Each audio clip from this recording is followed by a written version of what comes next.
Have you ever stared into a mirror a little too long, until your own reflection starts to feel unfamiliar? That's where our story begins, with a young woman named Ellara and a very old, very ornate mirror. Ellara had just moved into her late grandmother's house, a sprawling Victorian place filled with antiques and the faint scent of lavender and dust. The mirror was the centerpiece of her new bedroom. It had a heavy, dark wood frame, intricately carved with twisting vines and strange, unidentifiable flowers. It was beautiful, but it also gave her a weird feeling she couldn't quite shake. The first few nights were normal, unpacking boxers, figuring out which light switch did what, the usual chaos of moving. But on the third night, something changed. It was just before midnight. Ellara was brushing her teeth in the attached bathroom, and through the open door, she could see her reflection in the big, antique mirror. She finished up, walked into the bedroom, and glanced at her reflection one last time before bed. Her reflection smiled back, but Ellara wasn't smiling. She froze, her heart hammering against her ribs. She blinked, rubbed her eyes, and looked again. Her reflection was perfectly still now, mimicking her own shocked expression. She must have imagined it. Just tired, she told herself. New house jitters. She quickly turned off the light and dove under the covers, trying to erase the image of that small, knowing smile from her mind. The next night, she was more cautious. She tried to avoid looking at the mirror as midnight approached, but it was like a magnet, pulling at her gaze. At 11:58, she found herself standing before it. Her reflection stood there, just as it should. She took a deep breath. She raised her right hand. Her reflection raised its left. Everything was normal. See, just her imagination. She let out a sigh of relief, but as she turned to leave, she saw it out of the corner of her eye. Her reflection didn't turn. It remained facing forward, watching her walk away. Ellara spun back around, her blood running cold. The reflection was normal again, her own back facing her. This was not her imagination.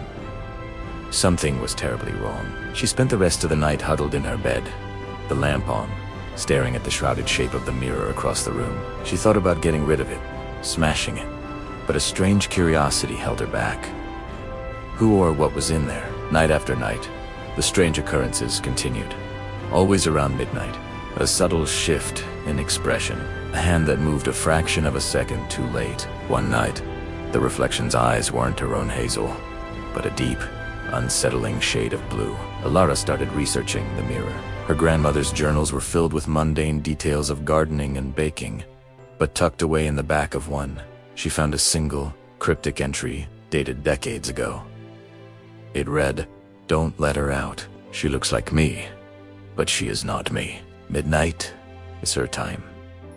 A chill snaked down Elara's spine. Her grandmother had known.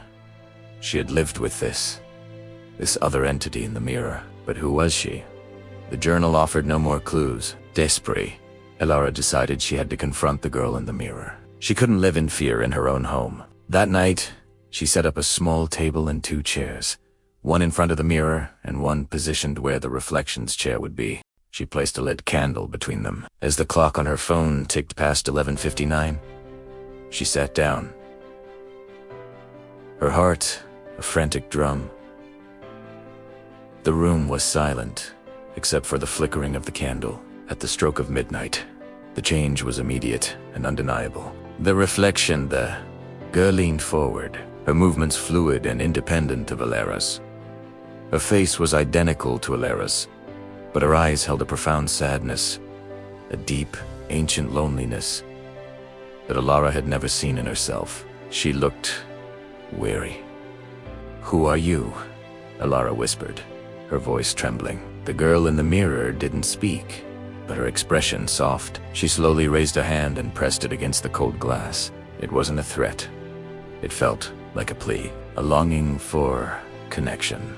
Hesitantly, Ellara mirrored the action, her own warm palm meeting the cool surface right over the reflection's hand. As her fingers touched the glass, a flood of images and feelings washed over her. Not her own, but the girl's. She saw a world not of glass and silver, but of shadows and silence. A lonely existence, trapped, able only to watch the lives of those who stood before her. She learned the girl's name wasn't a name at all, but a feeling, a sense of being an echo, a copy without a life of her own. For centuries, she had been bound to the mirror, watching generations come and go. Ellara felt the girl's crushing loneliness, her yearning for just one moment of real life, one breath of fresh air, one touch that wasn't cold glass. Her grandmother hadn't been afraid of the girl. She had pitied her. Don't let her out wasn't a warning of danger, but a lament for the impossible. There was no way to free her.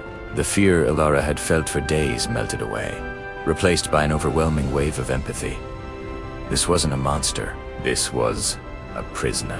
From that night on, their midnight meetings changed. Ellara would sit and talk to her, telling her about her day, the books she was reading, the funny things her cat did. She'd describe the taste of coffee, the warmth of the sun, the sound of rain on the roof. The girl in the mirror would listen, her eyes filled with a mixture of sorrow and gratitude.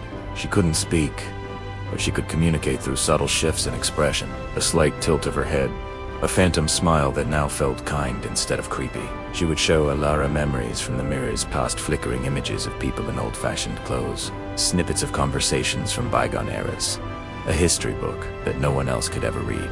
Ellara learned her great-great aunt, dancing to Charleston. She saw her grandmother as a young girl, telling secrets to the very same reflection. The mirror wasn't haunted by a demon. It was inhabited by a silent observer, a keeper of family history. The girl was a part of her lineage, in a way. One night, Ellara brought a small music box and set it on the table. She wound it up, and a delicate, tinkling melody filled the room. On the other side of the glass, the girl closed her eyes. And for the first time, Ellara saw a single, shimmering tear trace a path down her reflected cheek. Elara's own eyes welled up in response. They were two lonely souls, separated by a pane of glass, finding solace in each other's company. Ellara never tried to get rid of the mirror. It was no longer an object of fear, but a portal to a unique and profound friendship. She knew that every midnight, she had a friend waiting for her, a silent confidant who understood loneliness better than anyone. The girl in the mirror was no longer a terrifying stranger, but a part of her home, a part of her story. And in sharing her world with the girl trapped within, Ellara found that her own life felt richer, more vibrant, and a little less lonely, too. Sometimes, the scariest things are just the things we don't understand. And sometimes, all it takes is a little bit of compassion to turn a haunting into a friendship. Thanks for watching, and if you enjoyed this story, don't forget to like and subscribe for more. See you next time.